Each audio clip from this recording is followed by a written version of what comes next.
Hello guys, स्वागत है आपका एचडी डीपली चैनल में। हम पढ़ रहे हैं क्लास 10 की ज्योग्राफी का चैप्टर नंबर 1 संसाधन और विकास के बारे में। पार्ट 1 में हमने आधा से ज़्यादा चैप्टर अच्छे से पढ़कर कंप्लीट कर लिया था और पार्ट 2 में हम आज पूरा चैप्टर कंप्लीट एचडी कर लेंगे। तो चलिए शुरू करते हैं। भूमि निम्नीकरण और संरक्षण के उपाय। तो भूमि निम्नीकरण क्या है? भूमि की उर्वरक क्षमता का कम होना ही भूमि निम्नीकरण कहलाता है। यानी कि भूमि के लिए जो भूमि में जो पौधों के लिए आवश्यक जो पौष्टिक तत्व होते हैं जिनसे पौधे उगते हैं उसकी कमी होना भूमि निम्नीकरण कहलाता है। और भूमि अपरदन के कारण भूमि निम्नीकरण होता है, लेकिन भूमि अपरदन और भूमि निम्नीकरण को आप सेम नहीं कह सकते क्योंकि हमें पहले सेम लगता था। तो चलिए आगे पढ़ते हैं। भूमि एक ऐसा संसाधन है जिसका उपयोग हमारे पूर्वज करते आए हैं तथा भावी पीढ़ी भी इसी का उपयोग करेगी।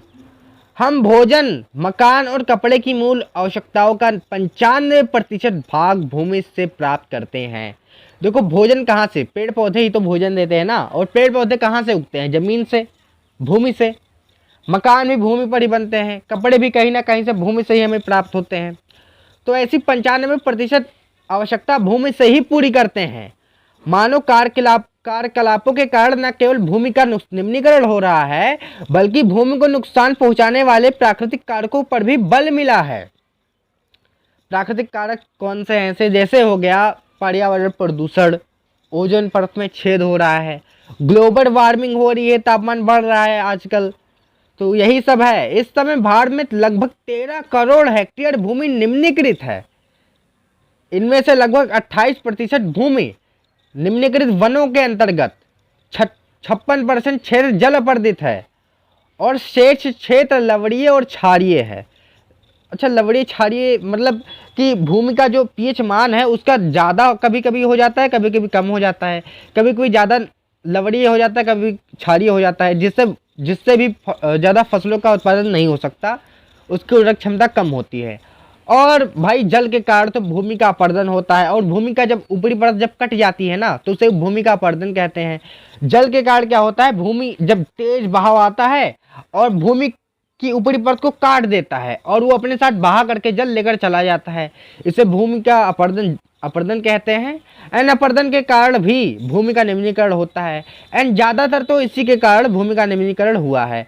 कुछ मानव कारक, मानव क्रियाओं जैसे वनोन्मूलन यानी वन का उन्मूलन यानी वन का काटना, अति पशुचारण, बहुत ज़्यादा पशु लोग चारण करते हैं, जिससे क्या होता है पशु जब मुंह से जब फसल को खींचते हैं, फसल कुछ भी हो, कुछ भी खाते हैं, खींचते हैं, तो जो जिस पेड़ की जो पकड़ होती है मृदा से वो कहीं ना कहीं कमजोर हो जाती है।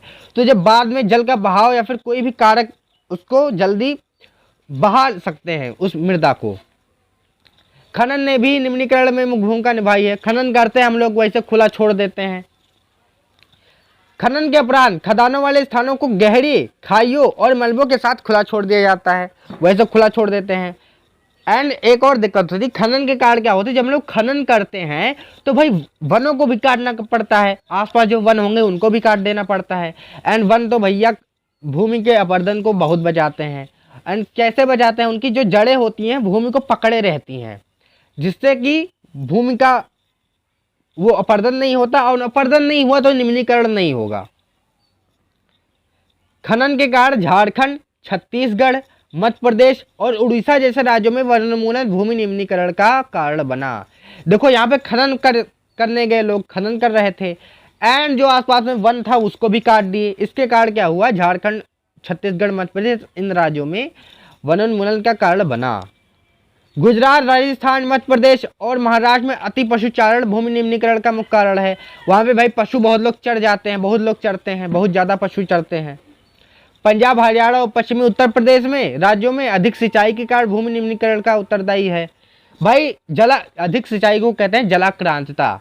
तो भाई ज़्यादा सिंचाई करोगे तब भी उसका कहीं ना कहीं पीएच मान इधर उधर हो सकता है, तब भी भूमि निम्नीकरण होगा।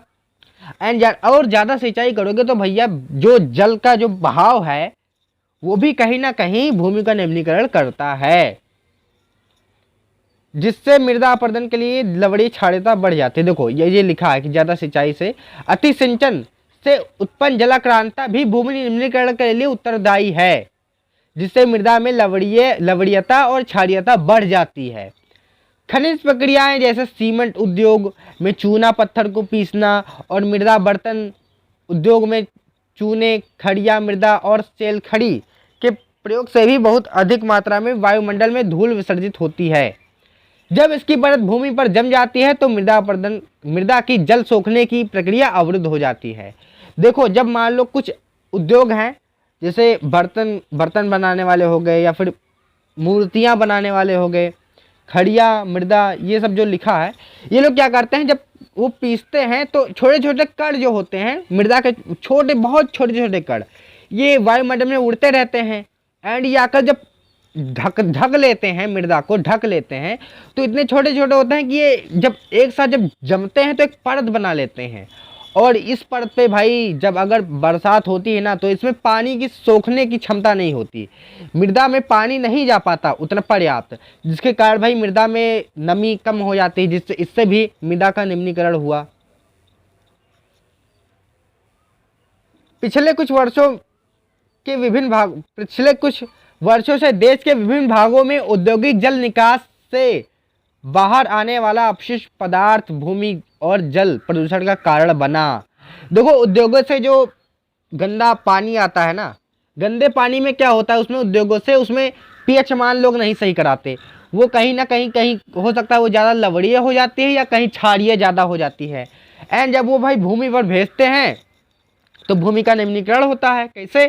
कहा कि पीएच मान सही है नहीं उद्योग से आने वाले जल का, तो भूमि का निम्नीकरण होना स्वाभाविक बात है। भूमि निम्नीकरण की समस्याओं को सुलझाने के लिए कई तरीके हैं। वनारोपण और चारागाहों का उचित प्रबंध। भाई वनारोपण करो, वन को लगाओ, और चारागाहों का उचित प्रबंध, चारागाहों का बढ़िया प्रबंध करो। कुछ हद तक मदद कर सकते हैं पेड़ों की रक्षक मेखला बनाना। देखो, रक्षक मेखला, पेड़ बढ़िया लाइन से अच्छे से लगाओ। पशुचारण पर नियंत्रण करो, और रेतीली टीलों को कांटेदार झाड़ियाँ लगाकर, रेतीली टीले लगाओ, झाड़ियाँ लगाओ, कांटेदार झाड़ियाँ लगाओ, ताकि भाई वायु से भी अपर्दन ना हो और जल से भी ना हो। स्थिर बनाने की प्रक्रिया से भी भूमि कटाव की रोकथाम सूक्ष्म क्षेत्रों में की जा सकती है। इस तरह भाई सूक्ष्म क्षेत्रों में कर सकते हैं, जहाँ पे मतलब जहाँ गर्मी ज़्यादा पड़ती है, हवा चलती रहती है, वहाँ। बंजर भूमि के उचित प्रबंध। जो बंजर भूमि पड़ी है हमारी, बंजर एकदम बेकार पड़ी हुई है, वहाँ पे कुछ उगाया नहीं जाता, उसका उचित प्रबंध। खनन नियंत्रण, खनन पे इतना खनन हो रहा है उसको नियंत्रित करो। और औद्योगिक जल का परिष्करण, और जो उद्योग जो जल आता है उसका परिष्करण करो। परिष्करण मतलब उसका जो पीएच मान जो है सही करके भेजो, उसको एकदम उदासीन बनाओ। परिष्करण के पश्चात विसर्जित करके जल और भूमि प्रदूषण को कम किया जा सकता है। देखो, जल प्रदूषण तो होता ही इससे, किससे? जो ये आता है औद्योगिक जल से। जल प्रदूषण कभी कभी हम लोग जल में भेजते हैं तो जल प्रदूषित होगा, अगर भूमि भेजेंगे तो भूमि प्रदूषित हो जाएगी। मृदा संसाधन। मिट्टी अथवा मृदा सबसे महत्वपूर्ण नवीकरणीय योग्य प्राकृतिक संसाधन है। नवीकरणीय यानी कि ये नए हो सकते हैं, बनते रहते हैं, प्राकृतिक संसाधन है। यह पौधे के विकास का माध्यम है जो पृथ्वी पर विभिन्न प्रकार के जीवों का पोषण कराती है। भाई पौधों के लिए ये ऐसा माध्यम बनाती है जिससे इन लोगों को पौष्टिक आहार, पौष्टिक तत्व मिलता है जो पौधों को चाहिए। मृदा एक जीवन तंत्र है, ये जीवन प्रदान करने वाला एक तंत्र है। कुछ सेंटीमीटर गहरी मृदा बनने में लाखों वर्ष लग जाते हैं। कुछ सेंटीमीटर बनने में भाई लाखों वर्ष तो लगेंगे ही। मृदा बनने की प्रक्रिया में उच्चावच, जनक शैल एवं सस्टर शैल, जलवायु, वनस्पति और अन्य जैव पदार्थ और समय कुछ कारक हैं। भाई मृदा बनने में वहाँ का चट्टान कैसा है, वहाँ कितना समय लगा, कैसा वनस्पति वहाँ है, कैसी जलवायु है, इन सब पर निर्भर करता है। प्राकृतिक के अनेकों तत्व जैसे तापमान परिवर्तन, बहते जल की क्रिया, पवन, हिमनदी और अपघटन क्रियाएं आदि मृदा बनाने की प्रक्रिया में योगदान देती हैं। तापमान कभी बढ़ता है, कम होता है, जिससे पत्थर टूटते हैं। हिमनद, जो जल का बहाव भी कहीं ना कहीं मृदाओं को बनने में सहायक है। क्यों सहायक है?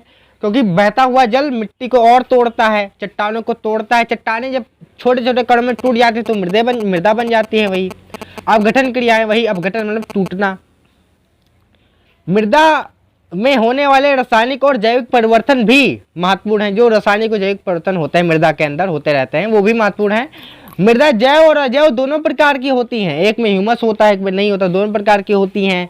मृदा बनने की प्रक्रिया को निर्धारित करने वाले तत्वों, रंग, उनके रंग, गहराई, गठन, आयु व रासायनिक और भौतिक गुणों के आधार पर भारत की मृदाओं के निम्नलिखित प्रकार है। भाई भारत में मृदाओं का वर्गीकरण किस आधार पर किया गया है? इस आधार पर किया गया है कि उनका रंग कैसा है, गहराई कैसी है, गठन, इन सब के आधार पर मृदा का वर्गीकरण किया गया है। मृदाओं का वर्गीकरण, भारत में अनेक प्रकार के उच्चावच, भू आकृतियां, जलवायु, वनस्पतियां पाई जाती हैं। इस कारण अनेक प्रकार की मृदाएं विकसित हुई हैं। तो पहला है जलोढ़ मृदा। यह मृदा विस्तृत रूप से फैली हुई है, बहुत ज़्यादा फैली हुई। उत्तरी भाग में, भारत के उत्तरी भाग में ज़्यादातर मृदाएं, यही मृदा फैली हुई है और यह देश की महत्वपूर्ण मृदा है। वास्तव में संपूर्ण उत्तरी मैदान जलोढ़ मृदा से ही बना है। यह मृदा हिमालय के 3 महत्वपूर्ण नदी तंत्रों सिंधु, गंगा, ब्रह्मपुत्र नदियों द्वारा बहाकर लाए गए निक्षेपों से बनी हुई है। तो जो हिमालय से जब ये सिंधु, गंगा, ब्रह्मपुत्र नदियाँ आती हैं तो रास्ते में जो मृदाएं जो होती हैं, रास्ते में जो भी मिलता है उन सबको काटते हुए चलती हैं और अपने जो मृदाएं होती हैं उनको काटती हैं और अपने साथ लेकर आती हैं उत्तरी मैदानों की ओर और वहाँ पर ये मृदाएं तब जाकर पहुँचती हैं। और ये मृदाएं कहीं ना कहीं डेल्टा भी बनाती हैं इन्हीं मृदाओं से। जब नदियाँ आती हैं तो कहीं ना कहीं मृदा का अपरदन करती हैं नदियाँ, तो जो मृदा का अपरदन करके अपने साथ में मृदा को मिक्स करके लाती हैं, उत्तरी मैदान में छोड़ देती हैं। एक सकरे गलियारे के रूप में मृदाएं राजस्थान, गुजरात तक फैली हुई हैं। पूर्वी तटीय मैदान, विशेषकर महानदी, अब देखो जहाँ तट है वहाँ नदी है और जहाँ नदी है वहाँ ये मृदाएं हैं। महानदी, गोदावरी, कृष्णा और कावेरी नदियों के डेल्टा भी जलोढ़ मृदा से बने हुए हैं। यह जलोढ़ मृदा ऐसे दिखती है। जलोढ़ मृदा में रेत, सिल्ट और मृत्तिका के विभिन्न अनुपात पाए जाते हैं। भाई रेत भी है, ऐसा नहीं कि केवल एक ही चीज हो, सब कुछ पाए जाते हैं कि विभिन्न अनुपात पाए जाते हैं, अलग अलग अनुपात सबके पाए जाते हैं। जैसे हम नदी के मुहाने से घाटी के ऊपर की ओर जाते हैं, नदी के एकदम मुहाने से घाटी के ऊपर की ओर जाएंगे, वैसे मृदा के कणों का आकार बड़ा होता जाता है। वैसे ये मृदाएं 2 प्रकार की होती हैं, बांगड़ और खादड़। बांगड़ मृदा को जो जलोढ़ मृदा है 2 प्रकार की हैं, बांगड़ मृदा, खादड़ मृदा। बांगड़ मृदा बहुत पुरानी वाली होती है और खादड़ नई होती है, जो नई नदियों द्वारा बहाकर लाई गई नई मृदा बनती है। बांगड़ मृदा के कण मोटे होते हैं, जिनके कारण भाई उनमें जल धारण करने की क्षमता कम होती है, इसलिए वे उपजाऊ भी कम होते हैं। खादड़ मृदा नई होती है, कण छोटे होते हैं, इसलिए वहाँ पे भाई जल धारण करने की क्षमता ज़्यादा होती है एंड वो उपजाऊ ज़्यादा होती हैं। ये मैप है इंडिया का, हेड पे यहाँ मैप है, यहाँ जम्मू कश्मीर के आसपास पे ज़्यादातर यहाँ पर पर्वतीय मृदा पाई जाती है। यहाँ पर पूरा पाई जाती है जलोढ़ मृदा, कि यहाँ से यहाँ सबसे, ये उत्तर प्रदेश, बिहार, इन सब के पास जो है जलोढ़ मृदा पाई जाती है, हिमाचल प्रदेश। एंड ये यहाँ पर काली मृदा पाई जाती है, ये लाल पीली मृदा है, लाल पीली मृदा। और ये यहाँ पर है लेटराइट मृदा, कोने में लेटराइट मृदा है। ये यहाँ पर भी जलोढ़ मृदाएं हैं, यहाँ पर भी। एंड काली मृदा यहाँ गुजरात, महाराष्ट्र, इन सब के आसपास पाई जाती है। एंड शुष्क मृदा, ये है शुष्क मृदा, राजस्थान के पास चला जाता है।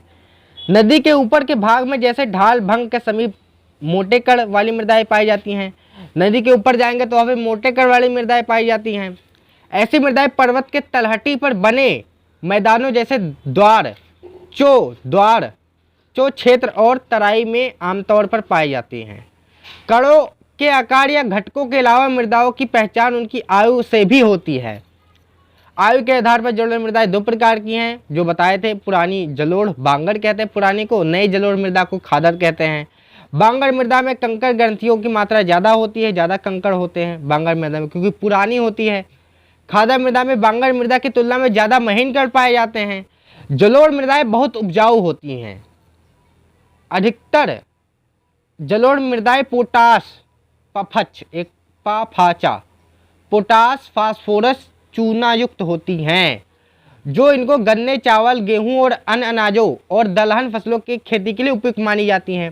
देखो ये जो पोटास, फास्फोरस और चूना है, ये भाई गन्ने इन सब की खेती के लिए ज़्यादा जरूरी है, इसलिए उपयुक्त मानी जाती हैं।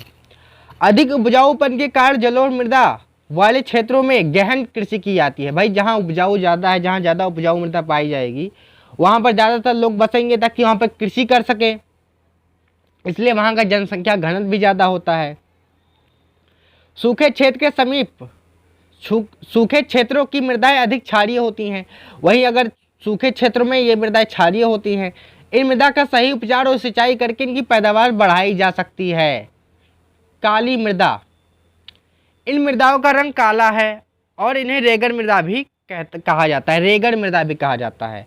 काली मृदा कपास की खेती के लिए उचित समझी जाती है। जो कपास की खेती के लिए काली मृदा बहुत ज़्यादा अच्छी समझी जाती है और काली कपास मृदा के नाम से भी जाना जाता है। भाई रेगड़ के नाम से जाना जाता है, काली कपास मृदा के नाम से जाना जाता है। यह माना जाता है कि जलवायु और जनक शैलों ने काली मृदा के बनने में महत्वपूर्ण योगदान दिया है। जलवायु, मौसम ने और जनक शैलों, वहाँ के जो चट्टाने हैं, इन सब ने इनके बनने में महत्वपूर्ण योगदान दिया है। ये कैसे बनती हैं? लावा जनक शैलों से निर्मित होती है। जब लावा, ज्वालामुखी जो लावा निकलता है उनसे बनती है ये, उनके टूटने से। इस प्रकार की मृदाएं दक्कन पठार, बेसाल्ट क्षेत्र में उत्तर पश्चिमी भागों में पाए जाते हैं। उत्तर पश्चिमी भागों यानी कि तो काली मृदाएं उत्तर पश्चिमी भाग में पाई जाती है, यानी कि उत्तर पश्चिमी भाग ये है, उत्तर पश्चिमी, ये उत्तर है, इधर ये इधर पश्चिम है और इधर उत्तर है ऊपर के साइड में। तो ये यहाँ पर काली मृदाएं पाई जाती हैं। उत्तर पश्चिमी भागों में पाई जाती हैं। और लावा, लावा लावा ये काली मृदा है। काली मृदा जब सूख जाती है तो उसमें दरारें पड़ जाते हैं एंड जब बारिश होती है तो ज़्यादा चिपचिपी हो जाती है। क्यों? क्योंकि इसके कण जो होते हैं बहुत ज़्यादा छोटे कण के होते हैं।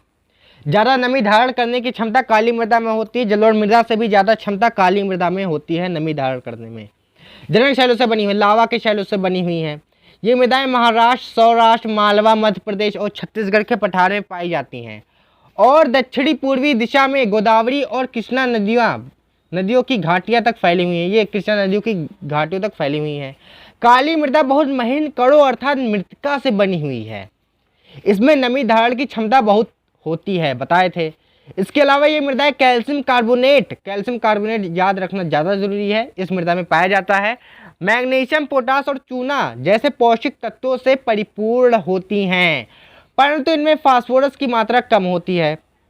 गर्म और शुष्क मौसम में इन मृदाओं की गहरी दरारें पड़ जाती हैं। जब गर्म मौसम में, हम बताए थे गर्म होती है, तब ये शुष्क मौसम में गहरी दरारें पड़ जाती हैं, जिनसे इनमें अच्छी तरह वायु का मिश्रण हो जाता है। जब दरारें पड़ जाती हैं तो वायु आराम से पहुंच जाती है अंदर और मिश्रण हो जाता है वायु का।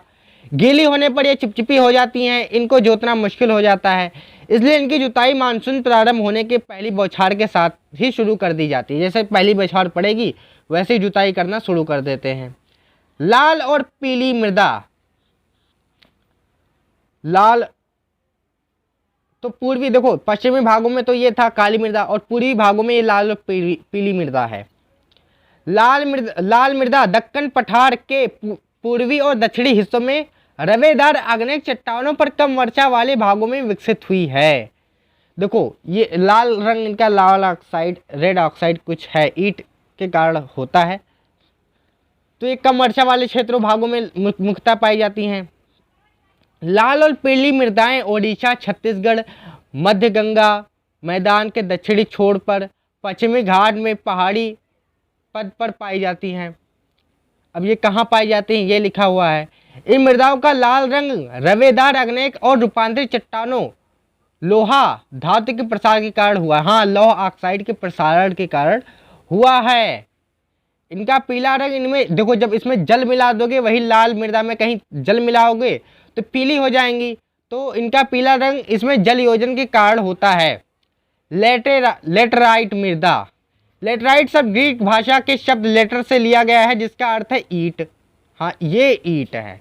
लेटर शब्द का निर्माण उष्णकटिबंधीय और उपोष्णकटिबंधीय जहाँ गर्मी उर्मी ज़्यादा हो, गर्म गर्म हवाएं चलती हो। जलवायु क्षेत्रों में आर्द्र और शुष्क ऋतुओं में, आर्द्र और शुष्क ऋतुओं में एक के बाद एक आने के कारण हुआ है। कभी ठंड कभी गर्मी ऐसे आने के कारण हुआ है। यह भारी वर्षा के अत्यधिक निक्षालन का परिणाम है। भारी वर्षा होती है तो अत्यधिक निक्षालन, कटती पिटती है, तो वही सब जब मृदाएं जब बहुत ज़्यादा वर्षा होती है तो एकदम कट जाती हैं और परत के रूप में बहती है, उसका परिणाम है। लेटराइट मृदा अधिकतर गहरी और अम्लीय होती है। गहरी है, अम्लीय ज़्यादा होती है। इसमें ज़्यादातर अगर हम फसल बोएंगे तो उतना अच्छा उत्पादन नहीं होगा।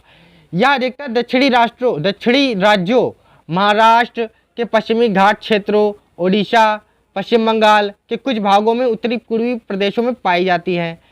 जहाँ इस मिट्टी में पर्णपाती और सदाबहार वन मिलते हैं, हमेशा बढ़िया से एकदम खिले वन मिलेंगे, वहाँ इसमें ह्यूमस पर्याप्त रूप से पाया जाता है। जहाँ भाई यहाँ पे पर्णपाती और सदाबहार बढ़िया हमेशा जो हरे भरे रहने वाले वन मिलते हैं, वहाँ पर ह्यूमस तो बढ़िया अच्छा पाया जाता है। लेकिन विरल वनस्पति और अर्धशुष्क जहाँ ज़्यादा गर्मी वर्मी पड़ती है, अर्धशुष्क में इनकी मात्रा बढ़ती चली जाती है। और नीचे परतों में चूने के कंकड़ की सतह पाई जाती है। ये नीचे जाओगे तो चूने कंकड़ वंकड़ पाए जाते हैं। इनके कारण मृदा में जल अंतःस्यंदन अवरुद्ध हो जाता है। जल अंतःस्यंदन अवरुद्ध हो जाता है, जल का सोखना अवरुद्ध हो जाता है शायद। इस मृदा को सही तरीके से सिंचित करके कृषि योग्य बनाया जा सकता है। अगर इसे अच्छे से सिंचाई करें तो इसको हम लोग क्या करते हैं, कृषि योग्य बना सकते हैं। कुछ भी फसल बोएंगे तो आराम से लगेगी, जैसे कि पश्चिमी राजस्थान में हो रहा है। पश्चिमी राजस्थान में ऐसा हो भी रहा है। अंतःस्यंदन का मतलब है कि ज़्यादा से जल जो है ज़्यादा जल्दी सोख लेना। जब कण जब मोटे हैं, नीचे मोटे कण पाए जाते हैं, तो सीधी सी बात है पानी डालोगे तो तुरंत सोख लेगा। तो अंतःस्यंदन का अर्थ हुआ कि जल का ज़्यादा दर जल्दी सोख लेना, जल के सोखने की दर ज़्यादा होना, उसको कहते हैं अंतःस्यंदन। अब आते हैं वन मृदा। ये मृदाएं आमतौर पर पहाड़ी और पर्वतीय क्षेत्रों में पाई जाती हैं। वन पहाड़ी और पर्वतीय, जहाँ पर पर्वत हैं, पहाड़ हैं, वहाँ पे वहाँ पे ज़्यादातर वन पाए जाते हैं और वहाँ पे वन मृदा हो, इसलिए वहाँ पे जो मृदाएं हैं उसे कहते हैं वन मृदा। जहाँ पर्याप्त वर्षा वन उपलब्ध हैं। इन मृदाओं के गठन में पर्वतीय पर्यावरण के अनुसार बदलाव आता है। जब जैसे पर्यावरण बदलेगा वैसे इसमें गठन में भी बदलाव आएगा। नदी घाटियों में ये मृदाएं दोमट और सिलदार होती हैं। नदी घाटियों में थोड़ी छोटे छोटे कण होते हैं, परंतु ऊपरी ढालों पर इनके कण मोटे होते जाते हैं। देखो ऊपरी ढालों में इनके कण मोटे होते जाते हैं, लेकिन निचले ढालों में छोटे छोटे कण होते हैं। हिमालय के हिमाच्छादित क्षेत्रों में इन मृदाओं का बहुत अपर्दन होता है। हिमालय के जो क्षेत्र हैं उसमें भाई जब बारिश होती है, जल आता है, जल से भाई इनका मृदा अपर्दन होता है। नदी घाटियों के निचले क्षेत्रों, विशेषकर नदी सोपान और जलोढ़ पंखों आदि में ये मृदाएं उपजाऊ होती हैं। और ये जो निचले नदी घाटियों में जो नीचे होती हैं, ये भाई यहाँ पे ज़्यादातर ये उपजाऊ होती हैं। क्यों? क्योंकि भाई नदी घाटियाँ हैं, वहाँ पे नदी घाटियाँ, वहाँ पे जलोढ़ मृदा थोड़ी बहुत पाई जाती है। मृदा अपर्दन और संरक्षण। मृदा के कटाव और उसके बहाव की प्रक्रिया को मृदा अपर्दन कहते हैं। यानी कि मृदा का कट जाना, कट करके बहना, इसको कहते हैं मृदा अपर्दन। अब ये कैसे होता है? जैसे जब नदियाँ आती हैं, नदियाँ आती हैं तो मृदा जो रास्ते में उनको जो मृदा पड़ती हैं उनको काट देती हैं, उनको काट करके अपने साथ बहा ले जाती हैं। इससे मृदा अपर्दन होता है। और वायु से भी होता है। वायु जब तेज हवा चलती है तो मृदा को उड़ा ले जाती है, उससे भी मृदा अपर्दन होता है। मृदा के बनने और अपर्दन की प्रक्रिया आमतौर पर साथ साथ चलती रहती है और दोनों में संतुलन बना रहता है। देखो मृदा बनती तो रहती है, ऐसा नहीं कि नवीकरणीय है तो मृदा बनती रहती है, और बनती है तो अपर्दन होना भी कहीं ना कहीं ज़रूरी है भाई, वरना ऐसे तो बहुत ज़्यादा मृदा एक दिन पूरा भर जाएगी। तो दोनों प्रक्रिया आमतौर पर साथ साथ चलती रहती है। परंतु मानवीय क्रियाओं जैसे वनोन्मूलन, जब मानव इसमें हस्तक्षेप करता है, वनोन्मूलन, वनों को काटता है, बहुत ज़्यादा पशुओं को चराता है, घरों का निर्माण करता है, खनन करता है, इससे ये संतुलन क्या होता है? भंग हो जाता है। तथा प्राकृतिक तत्व जैसे पवन, हिमनद और जल मृदा अपरदन करते हैं। भाई पवन भी करता है, मृदा को उड़ा ले जाता है, नदिया को तो बताया ही, जल और हिमनदी, हिमालय से आने वाली नदियाँ भी जल अपरदन करती हैं, जल तो करता ही है। बहता जल मृतिका युक्त मृदा को काटते हुए गहरी वहिकाएं बनाता है, वहिकाएं बना देता है, एकदम नालियाँ बना देता है, जिन्हें अवनालिका कहते हैं।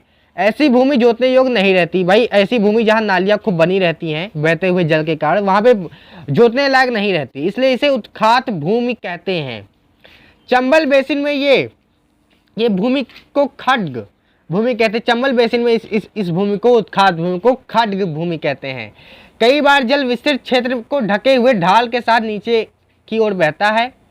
ढके हुए ढाल विस्तृत क्षेत्र में जाता है, जो ढाल होता है उसके साथ नीचे की ओर बहता है।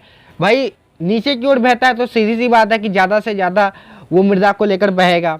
ऐसी स्थिति में इस क्षेत्र की ऊपरी मृदा घुलकर जल के साथ बह जाती है।